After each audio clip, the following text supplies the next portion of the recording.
સુરતમાં ACP BM ચૌધરીને કોર્ટમાંથી ઝટકો. કોર્ટે બીએમ ચૌધરીના આગોતરા જામીન નામંજૂર કર્યા છે. ધરપકડથી બચવા માંગતા હતા, જેને લઈ તેઓએ આગોતરા જામીન કર્યા.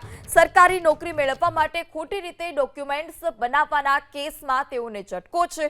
ખોટા પુરાવા ઉભા કરી ગેરમાર્ગે દોરી અનુસૂચિત જનજાતિનું તેઓએ પ્રમાણપત્ર મેળવ્યું હતું. થોડા દિવસ પહેલા ડીજીપીએ ડિસમિસ કરવાનો હુકમ કર્યો હતો. તો ધરપકડથી બચવા તેઓ માંગતા હતા, જેને લઈ આગોતરા જામીન કરવામાં આવ્યા હતા, પરંતુ કોર્ટ તરફથી તેમને ઝટકો.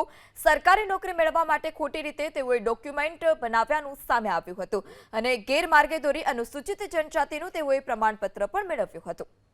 સુરતમાં એસીપી બીએમ ચૌધરીને કોર્ટમાંથી ઝટકો. કોર્ટે બીએમ ચૌધરીના આગોતરા જામીન નામંજૂર કર્યા છે. ધરપકડથી બચવા માંગતા હતા, જેને લઈ તેઓએ આગોતરા જામીન કર્યા. સરકારી નોકરી મેળવવા માટે ખોટી રીતે ડોક્યુમેન્ટ્સ બનાવવાના કેસમાં તેઓને ઝટકો છે. ખોટા પુરાવા ઉભા કરી ગેરમાર્ગે દોરી અનુસૂચિત જનજાતિનું તેઓએ પ્રમાણપત્ર મેળવ્યું હતું. થોડા દિવસ પહેલા ડીજીપીએ ડિસમિસ કરવાનો હુકમ કર્યો હતો.